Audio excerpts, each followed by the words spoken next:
Let me tell you of the days of high adventure.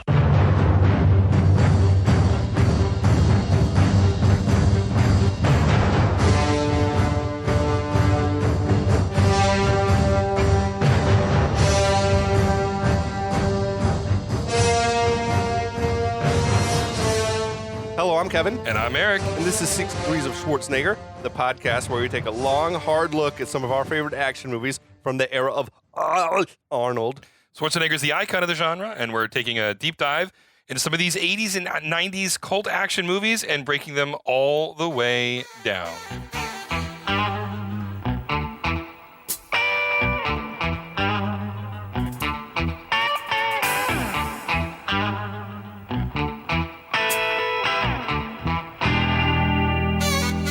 Eric, we're back. We're back one more time. We're back for another round. You can't keep us down. We had an extra layoff week, but it's going to be worth it. We're breaking new ground yet again. That's right. Setting a record that will never be broken. That's right. I think on this podcast. Probably not. Talking about 3 consecutive movies from the same franchise in a row.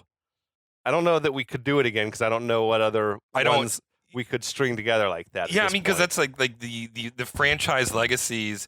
That started in like the 90s, right? And we already did Die Hard 1, so we couldn't do that again. We couldn't do Die Hard 1. We already did Rocky 4. Yeah. So I think it'd be hard-pressed to do 3 in a row because I don't think of 1 or 2 as action movies. No, I don't think that they are either. And then I don't know what else even has parts to it, but they're not good. No, not as a general rule. I mean, there's a million Universal Soldier movies, and I don't know that I'd want to watch any of them. We had that conversation already. But we're back to talk about Lethal Weapon 3.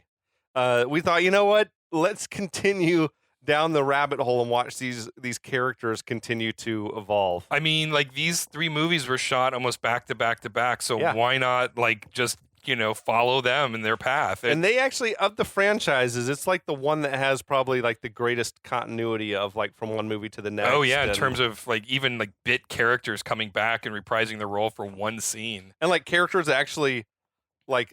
Their character has an arc over the course of multiple movies, as opposed to like, every Rambo movie is just the same guy again, the same, or every Die Hard movie. Nothing has changed. He's just the same guy. He hasn't changed. He hasn't learned or grown or anything like that. And this one is like actually does try to make that happen a little bit. Yeah, even on this one where perhaps the plot suffers a little bit. Oh yeah, I mean like the plot such that it is definitely the weakest of the 3, but.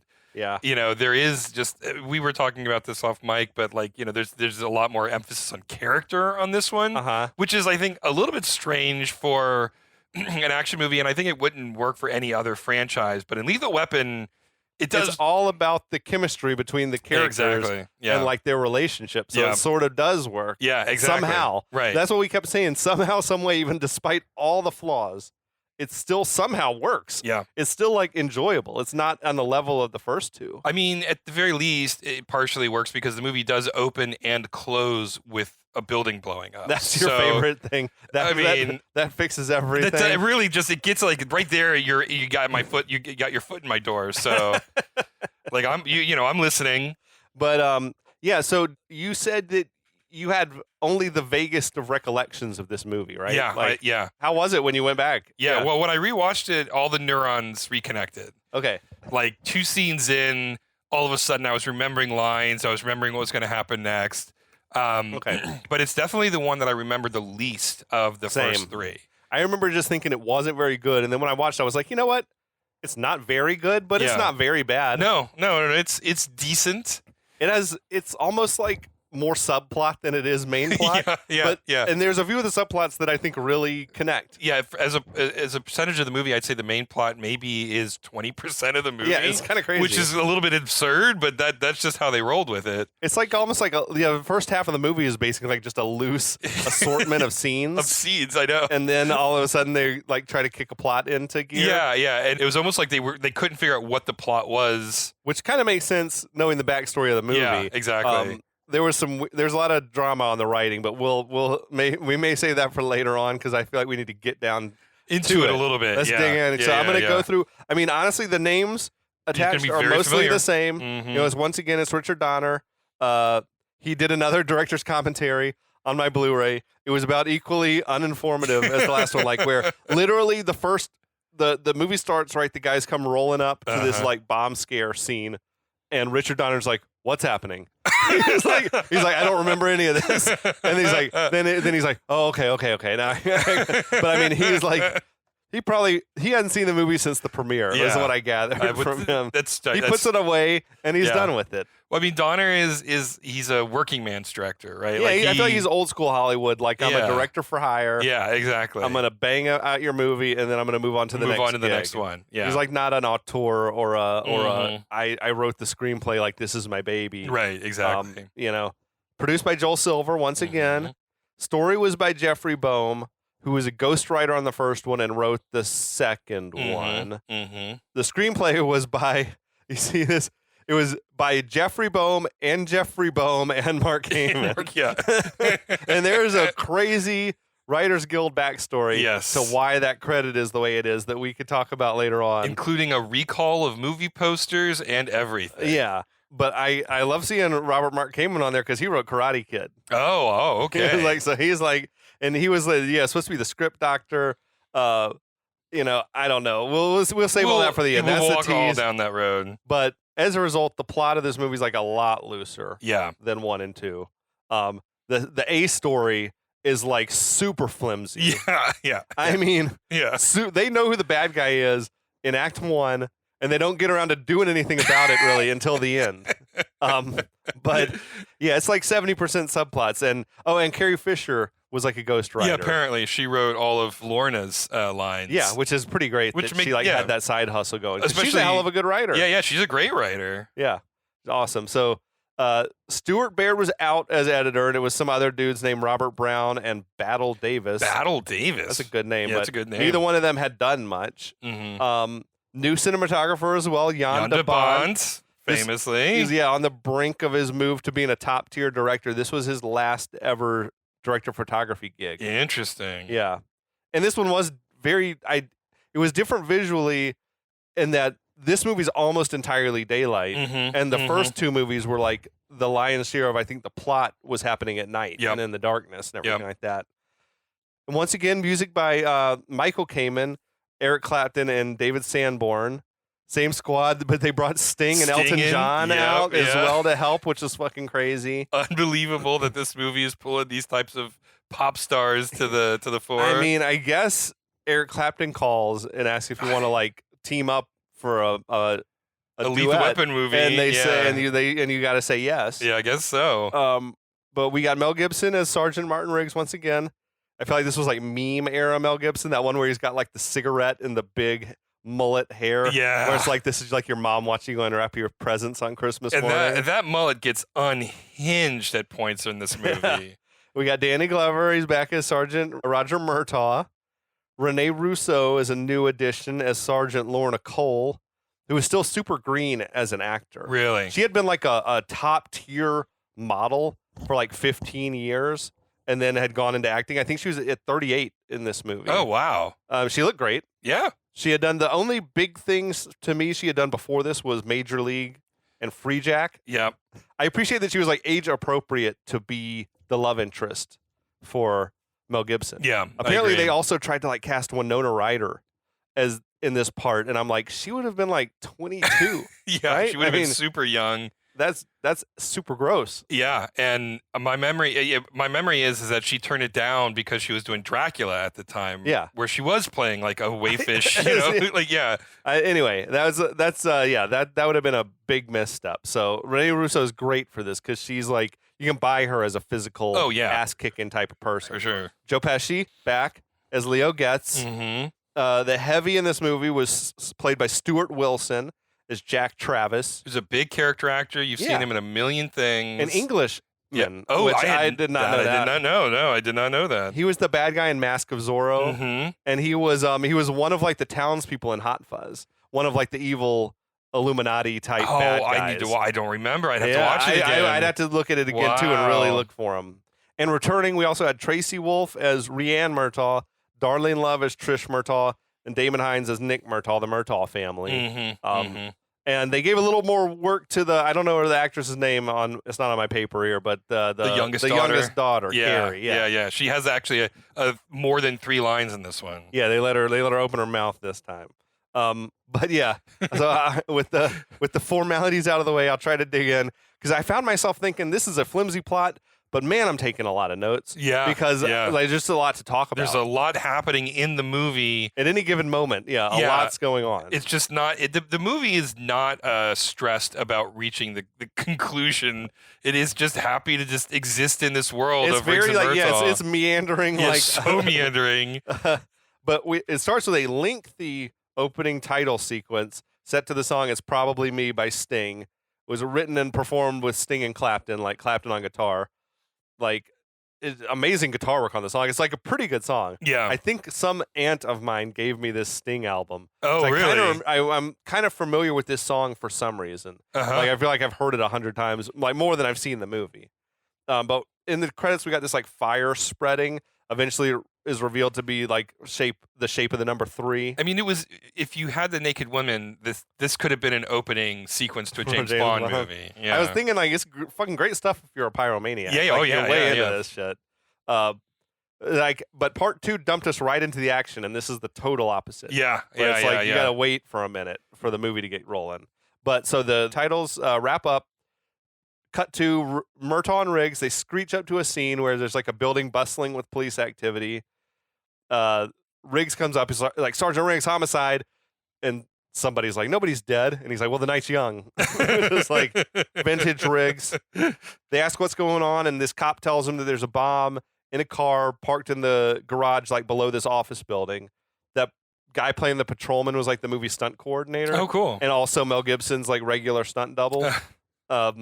So there's this theme in this movie where Donner like really leaned in on the whole family album thing and like started putting like tons of the behind the camera people into scenes and stuff like that. So this cop tells them, the building is cleared, bomb squad is on the way. Murtaugh wisely says, all right, there's nothing for us to do here. But Riggs thinks they should go on in and check it out. Okay, fine. I do think it's important to notice, I don't know if this was the case in part 2, but they're both sergeants now. So, like, there's one doesn't outrank the other. Because I feel like in previous movies, Murtaugh would have said, we're leaving. And it's not like Riggs can just say, no, we're not. Yeah. Like, because he was outranked him, But now I think they're on level ground. So Murtaugh says, bomb squad's on the way. But Riggs is convinced that this is a false alarm. Now, Murtaugh says, no, I know there's a bomb in there because I'm retiring in 8 days and I'm not going to make any stupid mistakes. I'm not going to go in that building. So this is one of the major subplots. Yeah, I mean, is that Murtaugh's on the brink of retiring. Yeah, keep your drink handy because he will talk about his days till retirement over and over and over and over, of course, across this movie. So Riggs reiterates, though, I'm certain there's not a bomb in there. And he starts marching into the building, and Murtaugh reluctantly follows him with the first of like 200 times that he's like, hey, Riggs! Hey, Riggs! Hey, Riggs! Like, I swear. Half the dialogue in this says movie. The word Riggs probably 200 times in the movie. Riggs! Riggs! Hey, Riggs! Where's Riggs? Where's Riggs? It's insane. Like, if you were taking a drink every time he said, hey, Riggs. Oh, yeah. No, you die. I don't think you'd make it past this episode. No, it's crazy. And I feel like that's for the last 30 minutes of the movie. That's almost the only thing he says is, hey, Riggs, Riggs. But they walk on in. Riggs warns Murtaugh, there could be a bomb in here. This is nice. Yeah, it's a great line. So we get in the parking garage. They find there's a very obvious bomb on the back seat of this parked car. There's like a full-on fucking timer counting down. But he said something along the lines of like, "That's a lot of plastic" or something like that. When later on when they like reveal the size of the bomb, he's like, "Oh, it's more plastic than share." Yeah, share catching strays. But so Murtaugh says, "I knew it." Riggs is like, "Well, you should trust your instincts more." So Riggs starts like running around the car checking it out. For some reason, there was a gas pump down there in the garage.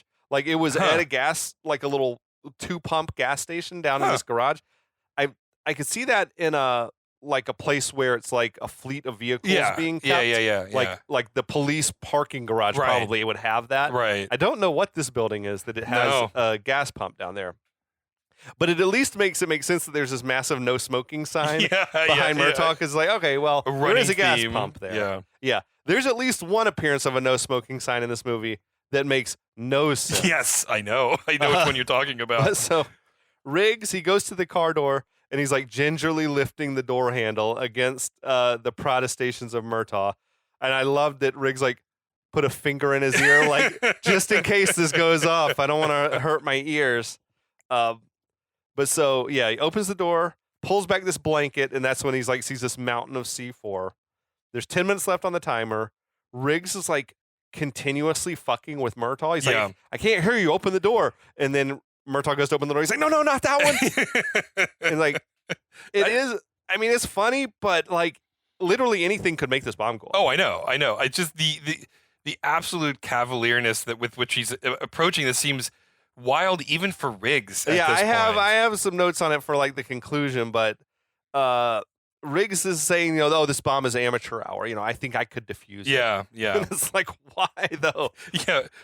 I started thinking, have experience defusing bombs? The way he's acting, I started thinking there's a non-0% chance that Riggs planted this bomb himself.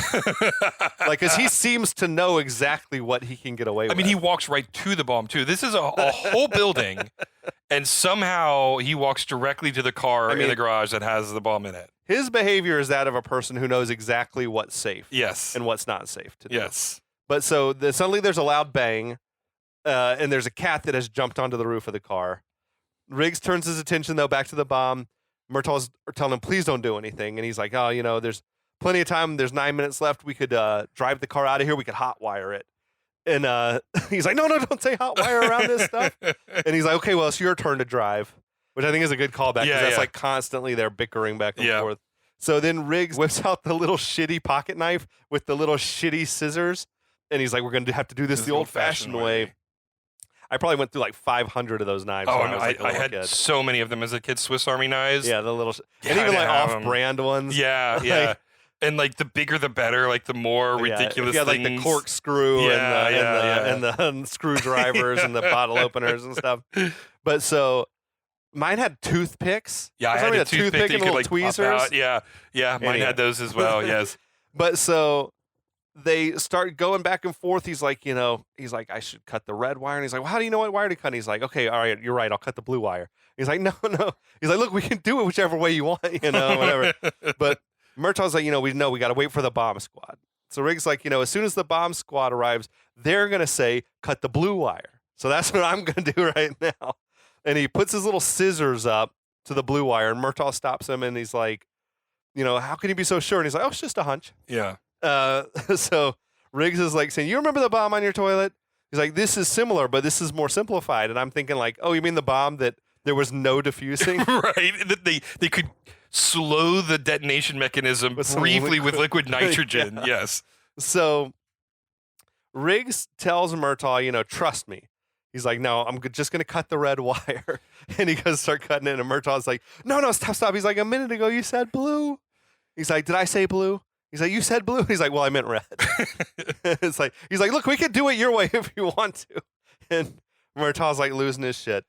But so Riggs says, I'm sure I'm going to cut the red wire. Then he's like about to cut it, and he stops and he asks Murtaugh, aren't you going to miss all this fun when you're retired? And it's like, it's just fun and hilarious and like the scene. Right. But this shit's fucking insane. No. This is so unbelievable. It's nuts. So with a crazy gleam in his eye, Riggs snips the red wire, and like the clock on the bomb starts counting down really fast. Right. Because that's something that could never fucking happen. I like to rig mine where if they cut the wrong wire, the clock ticks fast. Right. I mean, it's just I don't even think that's a thing that anyone could change. No, I don't know that. You have to reprogram like the chip or whatever in the clock, right? But that is stuff that you see in movies all the time where you like do something wrong with the bomb and it doubles the speed of the. Yeah. We'll file it under the things that could never happen. Right. It cuts it from an hour down to 10 minutes when we snip the wrong wire or something. And it's like, that's not a thing. If the bomb's circuitry knows well enough that it's been tampered with, why not just blow it up rather than changing the timer? There's no reason that it would. We're gonna make it count fast, but not blow up. But not blow up. Okay, if you say so, Bomb. But so Riggs is like, Raj, grab the cat, and they take off running for it. So Riggs and Murtaugh come running out of the building. Murtaugh's got this obviously fake like cat clutched under his arm, like a football or something. But just as they reach a safe distance, the bomb detonates in this enormous explosion. And they really did have like Mel Gibson and Danny Glover running pretty close to like a really big explosion. Well, and this whole thing took place in Orlando, actually. That's right? what I read. Yeah. There was like the old city hall, and it was gonna be. They put a call out to Hollywood that did anyone want to like film them blowing buy this the up. film rights to this or whatever. Yeah. And they had like thought about redoing the script to make this the big climax, but then they decided, no, we'll just make it the open, and it'll be like a, like this is the end of their last adventure, sort of thing or whatever, right? So, but it's pretty great to like do something this big as like just this throwaway moment in the opening or whatever. Epic stunt for the opening. Oh yeah, it was huge. I know that. Like you said, it got you excited because that's about as big as a thing. You can't like the house that got yanked down in part 2. Yeah, like the stilt house. You can't fake like a real building demolition with a model. That kind of explosion is just it doesn't look the same if you do it all with CGI. No. It just doesn't. But so they dive behind a car as this whole building comes crashing down. But so Riggs and Murtaugh, they're looking around, they're looking sheepish. The dust is still hanging in the air as like the bomb squad truck comes rolling in. Yeah. Which was a great fucking edit. Yeah. Like the timing on the edit. And like they were rolling up in a fucking like Ford Ranger or something, like a little mini, like a compact truck. It was just strange to me. But Murtaugh and Riggs, they poke their head up and they see everyone's just staring at them. And the other cops start like applauding sarcastically. And this one guy's like, bravo. And apparently that was the mayor of Orlando. Yes, it was. That's the cameo or whatever. Yeah. Riggs and Murtaugh, they seem to realize that they're in hot water. It's like a great scene. Like it's super entertaining, great chemistry. But this is fucking insane behavior. So I will say, I've got a note about this. I do think that Riggs and Murtaugh saved a lot of lives, though, because there was only 10 minutes on that clock. Okay. You don't think the bomb squad could have like handled it? They were literally just showing up, and by that point, the clock was down at 8 minutes. But they run in. They have to get kitted up. They have to get all their flak stuff. It's going to take. You think it would have gone off on the bomb squad? I think it would have gone off on the bomb squad as they're entering the building. So even though what they did was wildly inappropriate and absolutely they should be in jail for this, they did ultimately probably save the lives of the bomb squad. Well, this one. So Richard Donner on the commentary talked about that you establish a reality. Yeah. And then as long as you continue to operate within the reality that you've established, then the audience will go along with you, right? But if you're like the Lethal Weapon franchise has this like degree of zaniness, and like whatever campiness to it that we accept. But this scene to me was like beyond. I'm like, the reality that they're establishing here is Riggs would not be so willing to risk Murtaugh's life. I agree. On like anything could have happened. Like opening the car door could have made it go off. He didn't know it wasn't going to go off. It's just like it took me beyond what the reality that's been established. Like we know Riggs was suicidal early on, but he doesn't seem to be that way anymore, right? Right. But he would never risk Murtaugh's life needlessly. No. I agree. I thought that this was too big of a swing for the opening in the movie. I know that they were, trying to find a way to top the second one, which just it opens with a car chase already in progress, right? Like, what a way to open a movie.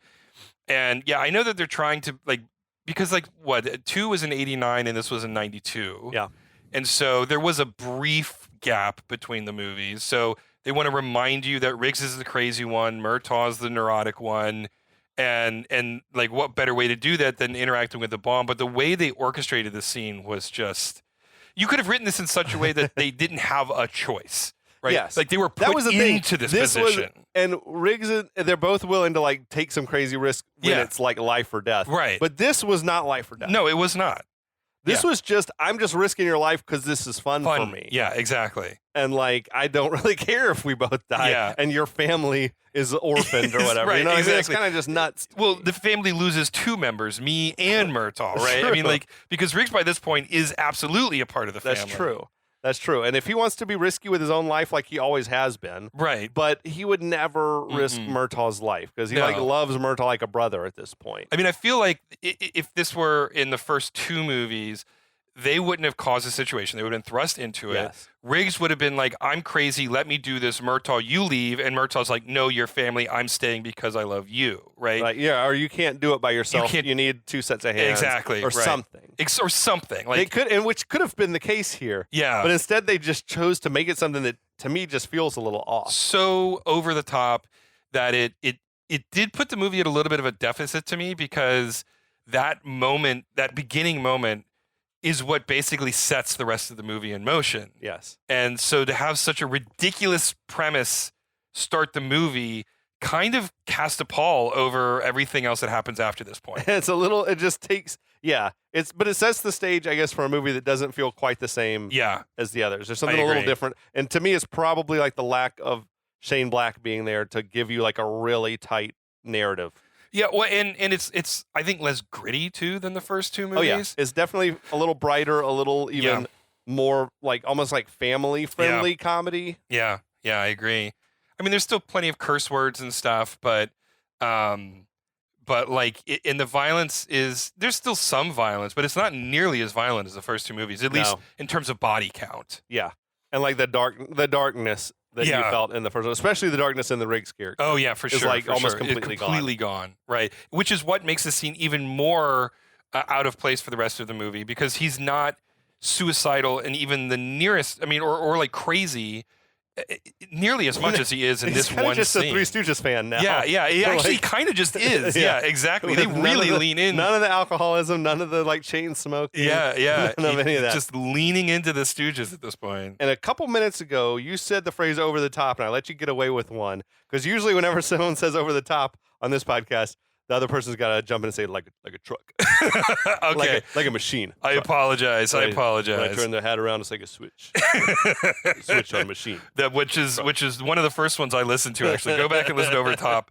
It predates me, but it's one of the best ones. Amazing. So, though, we cut to Riggs and Murtaugh in patrolman uniforms walking a beat, which is another great edit. Yeah. Because we can now. Oops. You didn't even have to have a scene. We know what's happened. Right. Exactly. They've been busted down, but Murtaugh's complaining we're busted down to street duty with 1 week left until retirement. But I'm guessing this is more like just a punishment, not an actual demotion. I don't know how it works. They can fuck with your pension. Oh yeah. They can bust you down to a lower rank. Yeah. And now you retire with a patrolman's pension. Yeah. Not a sergeant, which I imagine is a massive difference. But we got Riggs saying I should have cut the red wire, and Murtaugh's like, "You did cut the red wire." He's like, "No, I cut the blue wire." And he's like, "Oh, that's what I meant." But he did cut the red wire. He did, in fact, cut the red wire. We could see it. Yeah, he's gaslighting Murtaugh about a bomb I don't even know if explosion. he knows which one he cut anymore at this point. Yeah. But so Riggs asks, am I going to have to listen to you bitch about this every day until we retire? And Murtaugh's like, yes. He's like, oh man, my feet are killing me. And he's like, your feet are killing me too. And he's like, how can my feet be killing you? Because I got to listen to you bitch about them. That's like they're in vintage Riggs and Murtaugh, like old married couple bickering mode. But so then he says, well, you should have cut the red wire. And he's like, well, I did cut the red wire. It's just fucking wild shit. So Riggs grabs Murtaugh and he feels that he's wearing something underneath his uniform. And he's like, well, this is too soft to be a vest. He's like, it's not, this isn't going to keep anything out. And Murtaugh says, it's going to keep my stomach in. And he says, Murtaugh reveals he's wearing a girdle, and like hilarity ensues. Right. He's like, how old man is fat. Does Trish know? He's like, no, it's not a woman's girdle, it's a man's girdle. And he's like, they make girdles for men? It's like, yes, they make, it's a whole thing. Yeah. Then Murtaugh says, he says, the cleaners must have shrunk my old uniform. Another, like, Riggs is like, oh, you should have taken it to Chen's over on Alpine. I did take it to Chen's on Alpine. He's like, look, they shrunk it all through here. Which is like, that's a classic excuse. I got a lot of clothes like that. These used to fit. Oh, man, I guess the dryer shrunk these this shirts shrinks again. every time I wear it. Yeah. But so, Riggs suddenly gets distracted by a jaywalker. And he quickly goes to just, like, harass this man. Riggs, says, I got to give you a citation. The guy's not pleased. They start going back and forth. The guy's like a stand-up comic or some shit. He's like, give me your driver's license. I don't have my driver's license. I wasn't driving. I was walking. What, do I need a walking license now? And there's all this back and forth. The grand finale, though, being that Riggs threatens to kill him. You're like, I'm talking about gun is drawn, finger on the trigger. Right. And he's like, we can make it look like a suicide, which is fucking nuts. But they send this poor guy running off, and they have a big laugh about it. Which I guess it was premeditated. It's unclear to me. I think they can just riff with each other. Yeah, and I love how casually they're just improving a scene with this man. And also with a gun to his head. Giving him permanent life trauma and a hatred of the police forevermore. So then, though, Riggs, again, instantly gets distracted by some commotion involving this armored car. Riggs is like fucking full-on ADHD. Oh, my God. Like, he can't focus on anything. No. I feel like the whole movie, though, is kind of like that, where it just there's not a lot of focus in the movie. No, it really isn't. But I love that, like, all of this shit is happening within their first 10 minutes as patrolmen. They're like, I know, I have a note. Another it's just crazy bit of action. Like even when you get bumped down to beat cop, they still, it's just, and this is sort of a tenor or like a theme that I think unintentionally runs through this entire movie is that crime and drama seems drawn to them in almost a supernatural way in this movie. For sure. And that kind of took me out of it too. I mean, there's a lot of things that fail for me in terms of the script here. Because it's one thing to just be walking the beat. Yeah. And a major crime happens right in front of you on like your first day walking the beat. Exactly. The first 10 minutes of your shift. Yeah, exactly. Versus like, we're detectives, we've been working this case, and now there's a climax to the case or something. But yeah, we got this like bank manager or something. He's chasing down this bag man saying, hey, you forgot to sign the paperwork or whatever. And Riggs's antenna are like immediately perked up by this. He's like, what's going on over here? And starts walking over.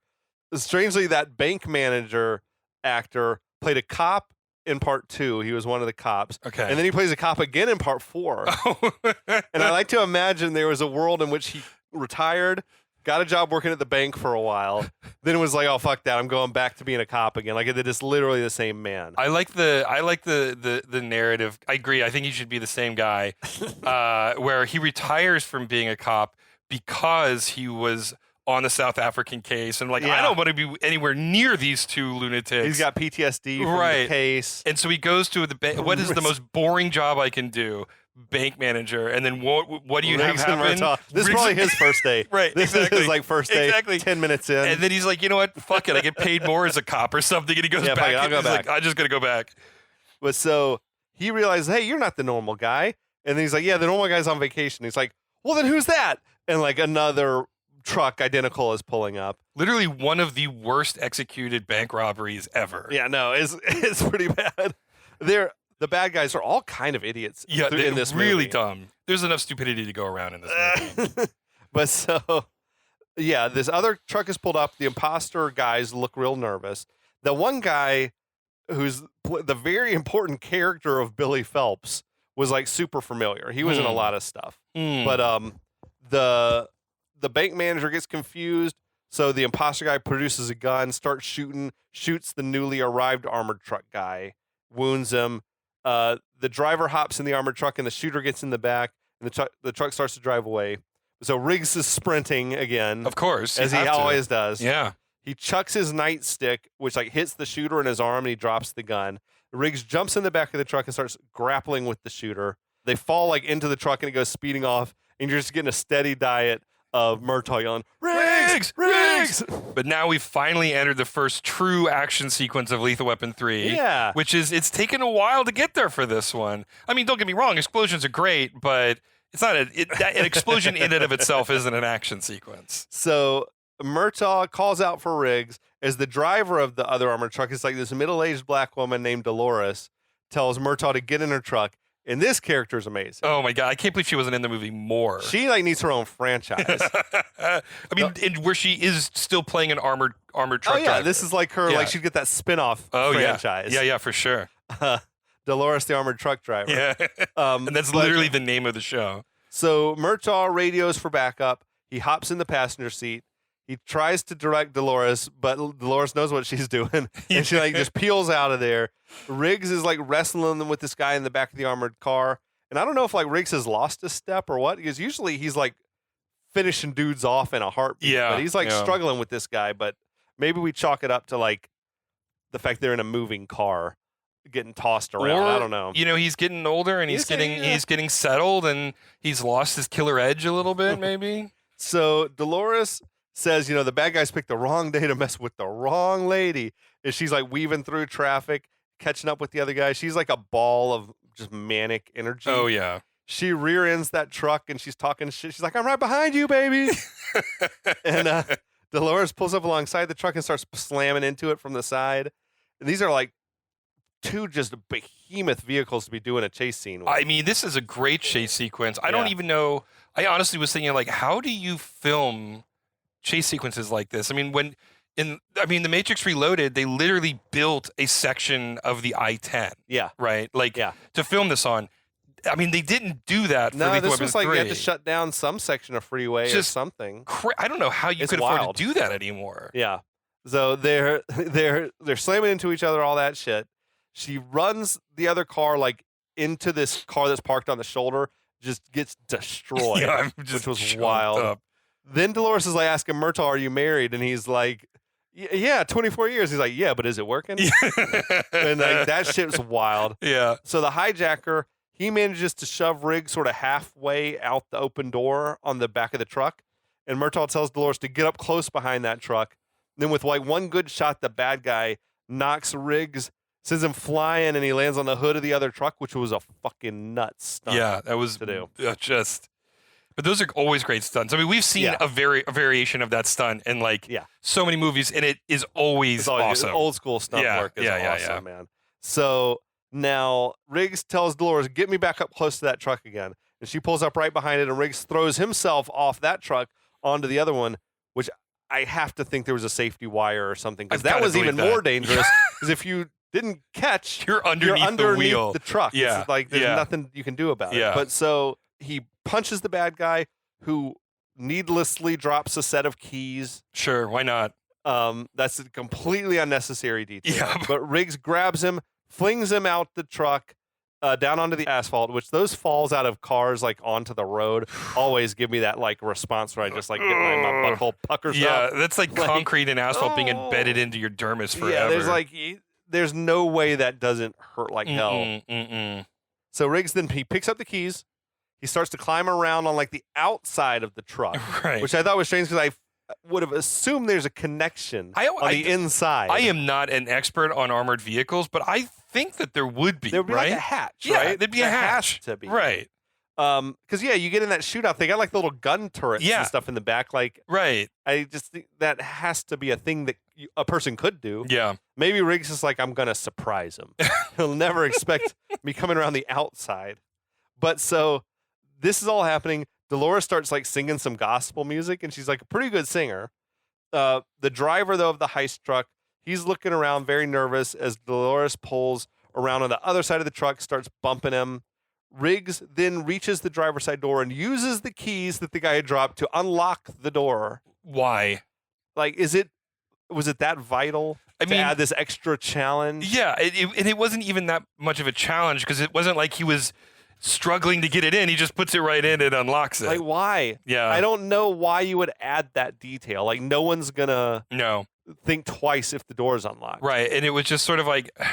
I don't know if that's a thing that armored trucks, like if the door locks automatically when it's moving or something. But no one knows that. Yeah, exactly. Like, what a weird detail to be accurate about after the opening scene, right? And then this is what I'm talking about. The opening scene is so broad and so over the top that when you try to ground this movie, like a truck, yeah. When you try to ground this movie after that, it's not going to work. Yeah. Sometimes you get weird shit. I'm trying to think.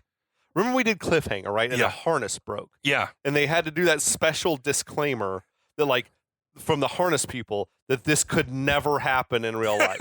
Like, at the end. I wonder if, like, some armored truck company was like, yeah, we'll furnish you with some trucks, but you have to show that the door is locked. That is actually a very reasonable explanation. Or we will not give you these trucks to use. That is a very reasonable explanation, actually. I got my tinfoil hat on. Yeah, that's a good tinfoil hat. I don't know. I believe it. But so Riggs yanks the door open, though, punches the driver, slides into the driver's seat, fucking Indiana Jones style. Now he's driving the truck. The two trucks come around this sharp curve. And Murtaugh sort of falls over head first into Dolores' lap. And she's like, thanks for the interest, sugar, but one thing at a time. She's fucking killing it, man. Oh, yeah. But so Riggs is wrestling with the bad guy. The truck like swerves onto the wrong side of the road. And I love when you get these car chases where the vehicle's supposed to be out of control, but it's like making these pinpoint precision turns and stuff is always great to me. So the bad guy pulls out a pistol. They start wrestling over that. The gun goes off, shatters the windshield.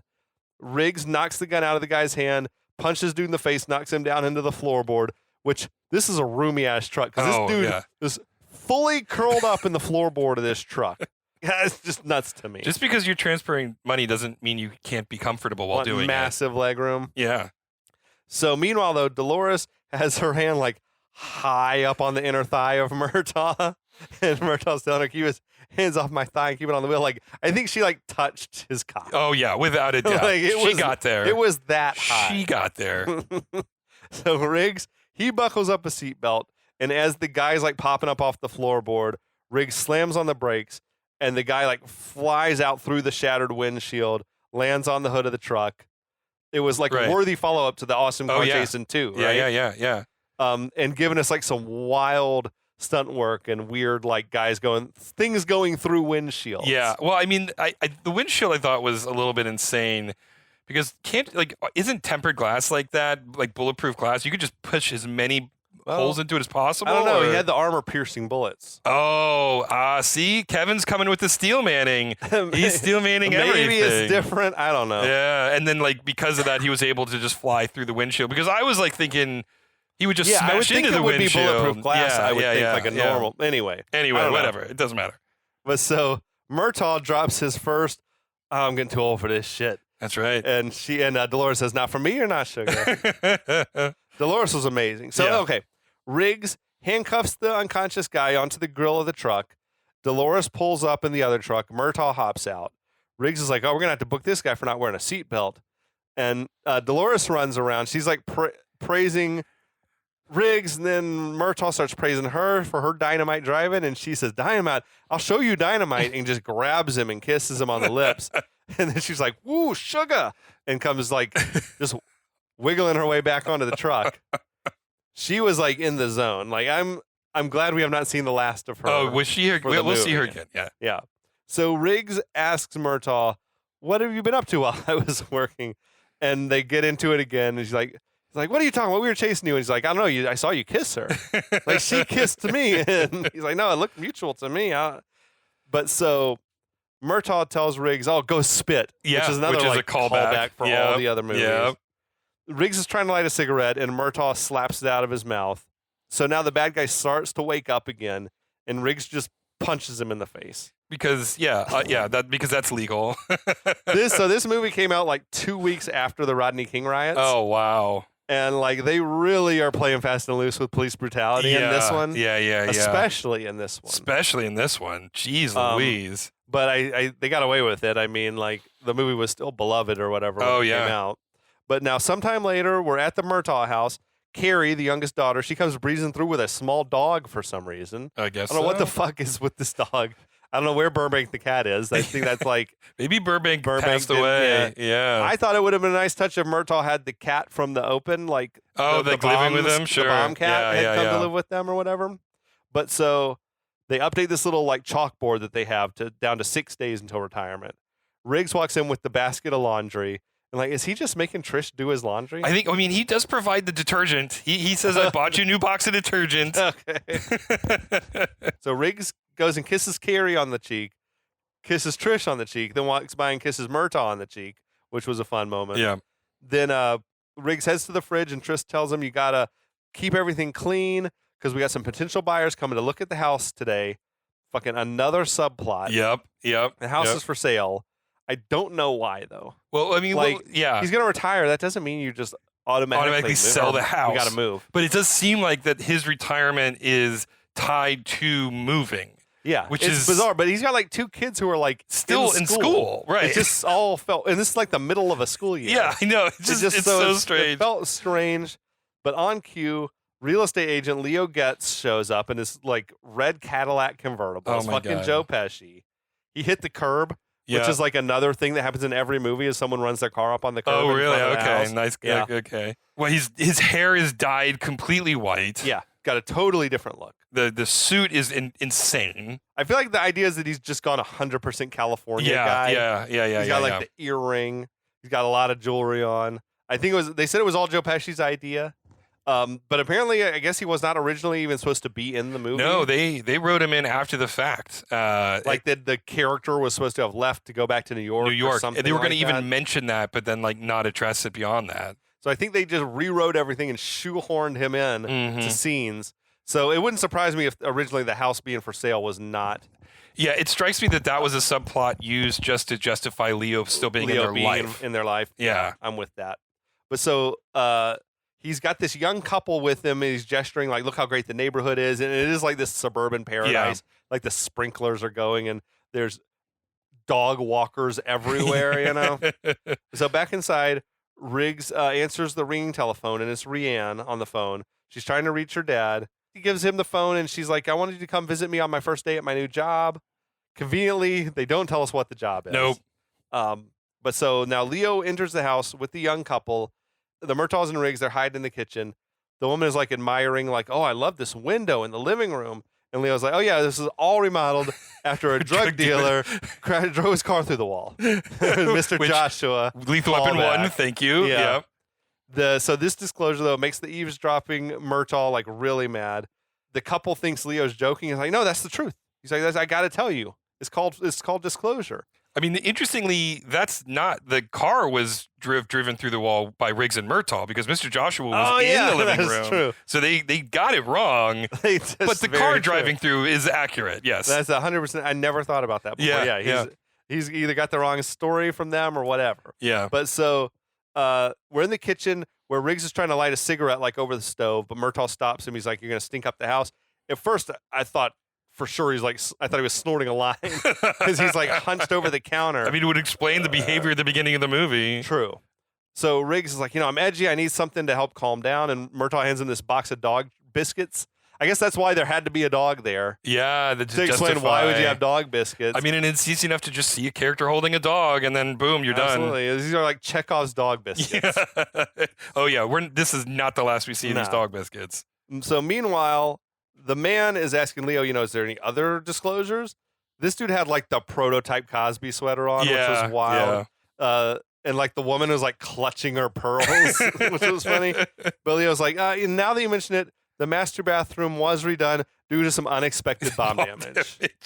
And Murtaugh is like trying to rush out of the kitchen to get his hands on Leo. And Riggs grabs him and they're in this like awkward embrace. So at that moment, Leo and the couple walk through the door. Everyone's like super uncomfortable. It's like some good old fashioned gay panic happening. I mean, this is the 90s, early 90s. Leo is like, "Okay, you've seen the kitchen," and takes him back off to see upstairs, but not without like poking his head back in. Like, I was like, what's going on here? Moment. So cut to the couple's like speeding away from the house. Murtaugh is pissed off, but Leo's like, "They didn't even have the money to afford this house. Don't worry about it." Leo's like, "I have to disclose all this information. It's the law." Which is true. And Murtaugh and Riggs, they start shoving Leo around like because Vince's, they both like Three tower Stooges. over him. Yeah. So Riggs is like, "Well, at least you didn't mention the nail gun murders in the addition on the garage or whatever." And Leo's like, "Oh, that reminds me, did you have permits when you built over the garage?" And Murtaugh seems doubtful, and Leo's like, "Don't worry, I'll make some calls. I'll get some phony permits. I'll take care of everything." And Murtaugh's totally fine with all this illegal shit. Oh, yeah, absolutely. So Riggs tells Murtaugh, "All right, let's go to work. It'll be more relaxing." So outside, they see Murtaugh's son, Nick, talking with some shady-looking dudes in like a lowrider. They're like gangbanger type guys. The leader is telling Nick, "You should join up with us. That's the move." And the shady guys like spot Riggs and Murtaugh walking out. Riggs, who's munching on dog biscuits. So Nick is like dapping it up with the guys and they take off. And this very conspicuous like dog walking extra walks right through the middle of the scene as they're talking. That was like some friend of Donner's or somebody on the crew or whatever. He mentioned, that's my friend. We talk every week on the telephone. I just loved as the gang members are driving away, they have got this car packed to the gills. 3 people up front, 3 people in back. There is no breathing room. Like a clown car. It's just an absolute clown car. I don't know why it made me chuckle. I'm like, guys, you could have, maybe left a few of them back home. I mean, so Nick tells Murtaugh, well, I'm off to school, and tries to like walk away. And Murtaugh asks Nick, if that guy he was talking to, was that your friend Daryl? And Nick says, yeah. And he's like, I haven't seen him around lately. And Nick says that he dropped out of school. And then Riggs says those are pretty gang colors he was wearing. And enter another subplot. Yep. But it seems as though Nick is aware of this. He's like sort of awkwardly acknowledges that. And Murtaugh tells him, be good. And Nick responds, word. And like sort of holds his fist out and then leaves. And Riggs and Murtaugh are left debating what does it mean? This subplot does not go in the direction that I thought it was going to go. I thought it was going to have more to do with Nick and him like falling in with the wrong crowd because this was the time for that. But they surprisingly go in a different direction with this. Yeah. So, but they're all debating like what is word? He's like, word. What's that mean? He's like, well, I don't know. It starts with a W or in the middle, D on the end. He's like, oh, that word. And then he's like, hey, well, word, Riggs. He's like, yeah, word, Raj. It's just bizarre. But so elsewhere at this under construction housing development out in the desert, there's like dozens of houses that are just frames built from 2x4s, which was a real housing development that had gone bankrupt. Yep.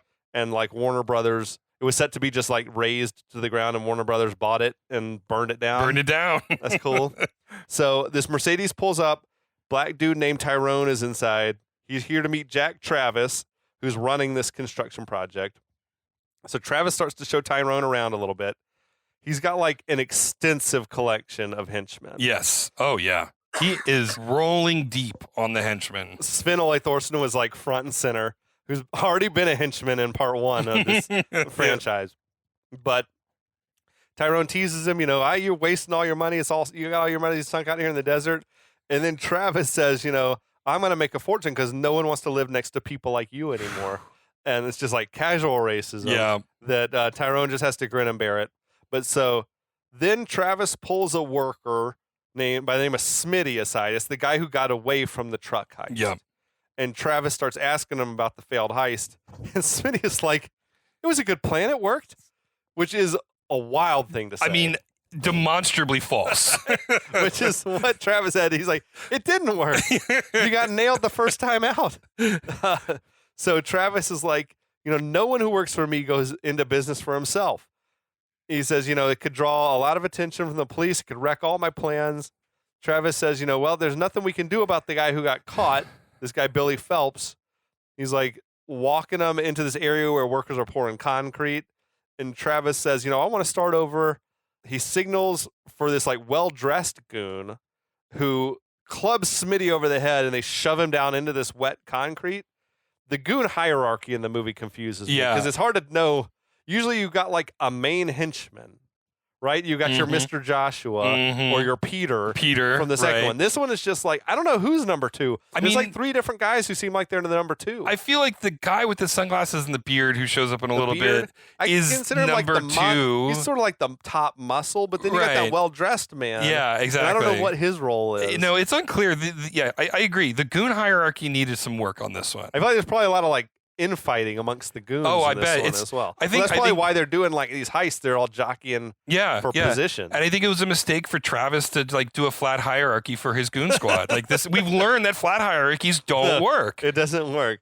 It's like when they talk about a football team. They're like, if you got 2 starting quarterbacks, then you got no starting quarterback. Yeah. It's like if we don't have a top henchman, then we got a bunch of bottoms. We need our starter henchman. Yeah. But so Smitty is like struggling to get up, but the others are holding him down, and they start pouring more concrete over him. And Travis is like, now we got a relationship we can build on. But Smitty eventually stops struggling. It's like, alas, poor Smitty. Yeah. We hardly knew ye. We hardly knew ye. But so Travis tells Tyrone that he hates it when subordinates get stupid and jeopardize everything. So then Tyrone wants to leave, and Travis is like, no, come back. This is the fun part. We can put our initials in there. Yeah. And there was, so I found myself thinking, this is wild that he just killed this man in front of like this entire construction crew. I mean, I guess they're all goons. All bad. They're all goons. There had been a clever bit when they were walking in where you heard like an off-camera dialogue of someone saying like, okay, everybody take 5. And like you did see everyone laugh. That's true. So they cleared the scene out except for like the essential goons. See, this movie's thinking ahead. It's thinking ahead. Yeah, yeah.